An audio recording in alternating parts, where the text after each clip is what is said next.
चलिए बात करते हैं रिप्रोडक्शन इन ह्यूमन बीइंग पर। तो आप सभी को बता दें कि रिप्रोडक्शन ह्यूमन बीइंग में हम लोग सबसे पहला प्रोसेस आज का शुरुआत करते हैं मेल एंड फीमेल के। पहले आप सभी को बता दिया जाए कि ह्यूमन बीइंग में अगर गुणसूत्र की बात कर ली जाए तो 23 जोड़ी गुणसूत्र पाए जाते हैं। कितने जोड़ी पाए जाते हैं? 23 जोड़ी पाए जाते हैं। वैसे टोटल होते हैं 46 जोड़ी गुणसूत्र, लेकिन 23 जोड़ी गुणसूत्र मेल के होते हैं और 23 जोड़ी गुणसूत्र फीमेल के होते हैं, जिससे दोनों में पाए जाते हैं XY।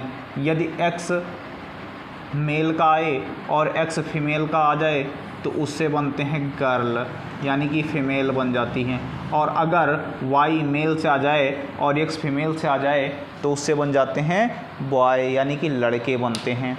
चलिए इसी के साथ में हम एक प्रोसेस और समझते हैं कि जुड़वा बच्चे कैसे जन्म लेते हैं।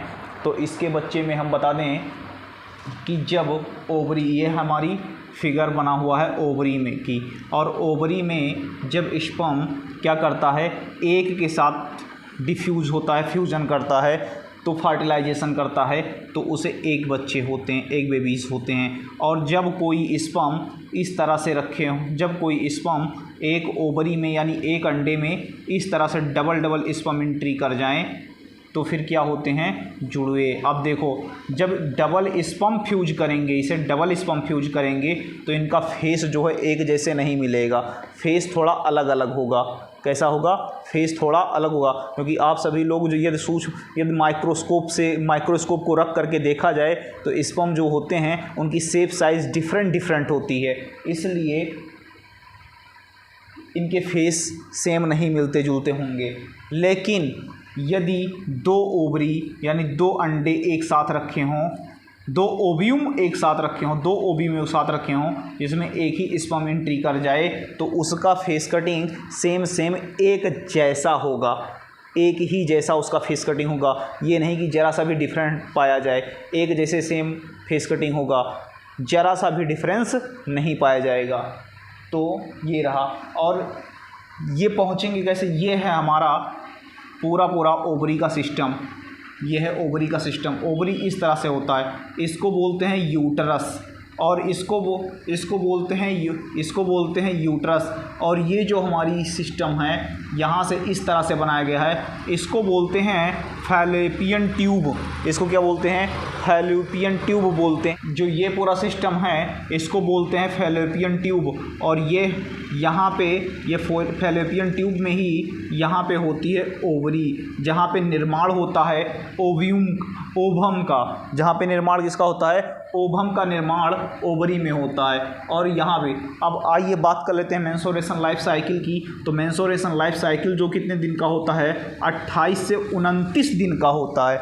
कितने दिन की होती है? 28 से 29 दिन का मेंस्ट्रुएशन लाइफ साइकिल होती है। इसका जीवन चक्र कितना होता है? 1 दिन से लेकर के 7 दिनों तक होता है। यदि 1 दिन में ये नहीं ख़त्म होता है तो 7 दिनों तक इसका बिल्कुल एंडिंग होती है।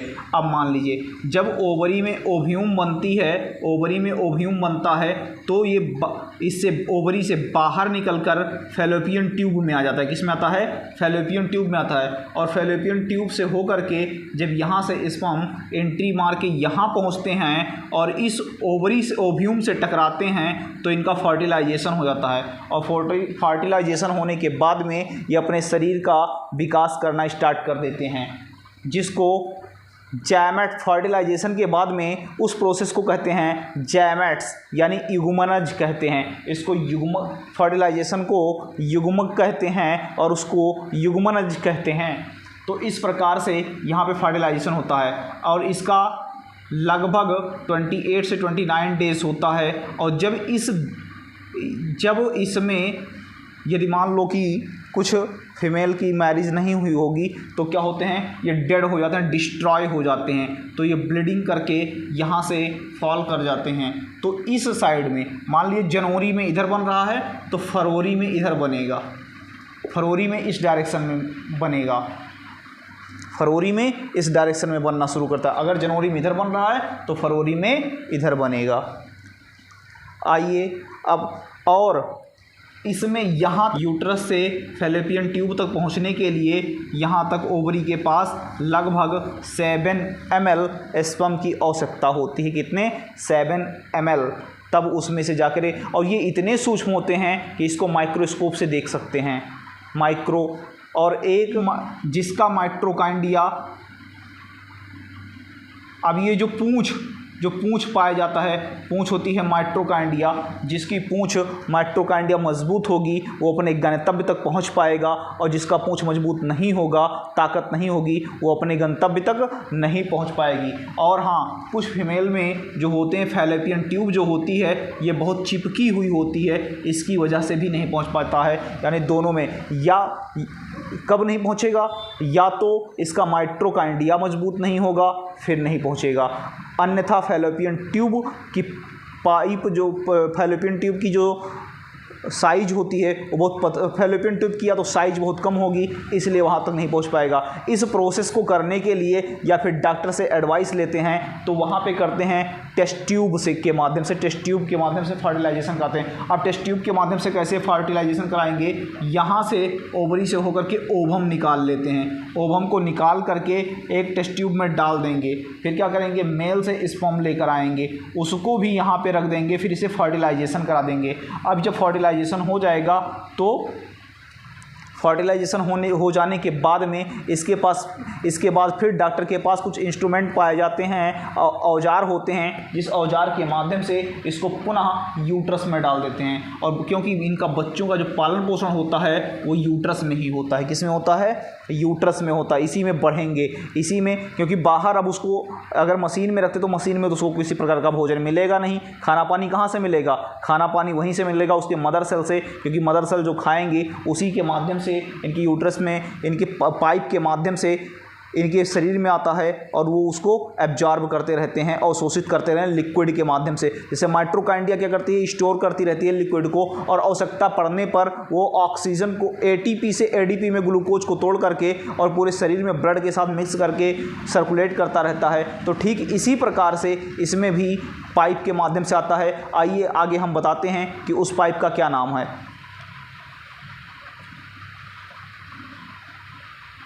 तो इसको अब क्या कहते हैं? Male gametes, male gametes, male gametes, female gametes.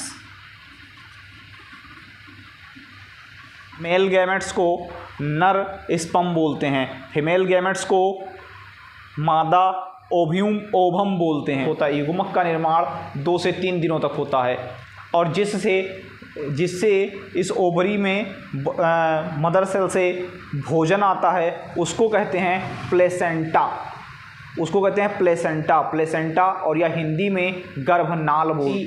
जानवरों के बच्चों को बॉर्न करते हुए देखा होगा, जानवरों के बच्चों को बॉर्न करते हुए देखा होगा कि उनके शरीर पर एक सफ़ेद कलर की झिल्ली नुमा चढ़ी होती है, जिसे वो चाट के हटा देते हैं। क्या कहते हैं? एमेयोटिक सैक, उसको कहते हैं एमेयोटिक सैक। जो वाइट कलर की झिल्ली होती है, जानवर उसको चाट के हटाते हैं, उसको कहते हैं एमेयोटिक सैक। और उसी के अंदर ये जब यूट्रस में होते हैं बच्चे तो उसी के अंदर बंद होते हैं। जब यूट्रस में बच्चे होते हैं तो उसी के अंदर, उस झिल्ली के अंदर होते हैं, जिसको क्या कहते हैं? एमेयोटिक सैक कहते हैं। उस झिल्ली को एमेयोटिक सैक कहते हैं। और जब डॉक्टर अल्ट्रासाउंड करके उसको चेक करते हैं, देखते हैं, तो उस एमेयोटिक सैक के अंदर से एब्जॉर्ब कर लेते हैं कि यह बच्चा मेल है या फीमेल है। मेल और फीमेल का कैसे पता कर पाते हैं? यदि मेल होता है तो उसमें कोई डॉट दिखाई पड़ता है, उनके टेस्टीज का डॉट दिखाई देता है, इसलिए उन्हें पता चल जाता है कि ये मेल है। और ये डॉट नहीं दिखाई पड़ता है तो उन्हें पता चल जाता है कि ये फीमेल है। और इस डॉक्टर के देखने की इस प्रोसेस को कहते हैं इम्यूनोसाइटोसिस।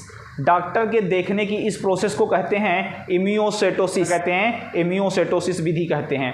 और आप लोगों ने सैरोगेट देखा होगा, सैरोगेट मदर, क्योंकि हमारे इंडिया में बहुत ज़्यादा सैरोगेट, क्योंकि आप लोगों ने देखा होगा कि फिल्म इंडस्ट्री के लोग जो होते हैं वो काफ़ी सैरोगेट करते हैं। क्या करते हैं? सैरोगेट क्यों करते हैं? क्योंकि वो सोचते हैं उनका फिटनेस फिगर ना खराब हो जाए, इसलिए वो लोग सैरोगेट करना चाहते हैं। सैरोगेट क्यों? क्योंकि सैरोगेट कैसे करते हैं, आइए बात करते हैं सैरोगेट के बारे में। सैरोगेट जो होता है वो सबसे अधिक मात्रा में फिल्म इंडस्ट्री के लोग या बड़े बड़े उद्योगपतियों के द्वारा कराई जाती है। ये कैसे एक गरीब लोग को ढूंढते हैं और उनके माध्यम से किराए पर घर लेते हैं और उसमें इस टेस्ट ट्यूब के माध्यम से फर्टिलाइजेशन कराते हैं और उनको उस किराए के घर में यानी कि उनके ओवरी में रख देते हैं। क्या रख देते हैं? अपने टेस्ट ट्यूब, अपने फर्टिलाइजेशन किए हुए युग्मनज को, अपने फर्टिलाइजेशन किए हुए युग्मनज को वहाँ पे रख देते हैं और वो उसका पालन पोषण करते हैं, उनके खाने पीने की पूरी व्यवस्था करते हैं और उनको जब बेबी बॉर्न करते हैं तो कुछ पैसे भी देते हैं। जैसे शिल्पा शेट्टी ने अपने 2 बच्चों को सैरोगेट मदर के माध्यम से करवाया गया है। और भी बहुत सारे लोग जैसे करण जौहर ने भी सैरोगेट के माध्यम से लिए हैं और इसका पालन यूट्रस में लगभग 9 मंथ यानी 280 दिन का होता है। 280 दिन से 290 दिन के आसपास माना जाता है। और ये बेबी इसमें जो होते हैं 6 वीक, लगभग 6 वीक्स के बाद इनके क्या होते हैं, हार्ट बीट शुरू होती है, जिसकी वजह से मदर सेल में वोमिटिंग स्टार्ट हो जाती है। वोमिटिंग यानी 1.5 महीने के बाद वोमिटिंग होता है, जिससे पता चल जाता। भारत का सबसे पहला बच्चा जो टेस्ट ट्यूब से हुआ था उसका नाम था इंदिरा। और इंग्लैंड का सबसे बच्चा जो टेस्ट ट्यूब के माध्यम से फर्टिलाइजेशन कराया गया था उसका नाम था, टेस्ट ट्यूब के माध्यम से फर्टिलाइजेशन कराया गया था इंग्लैंड का पहला बच्चा था, उसका नाम था ज़ैली।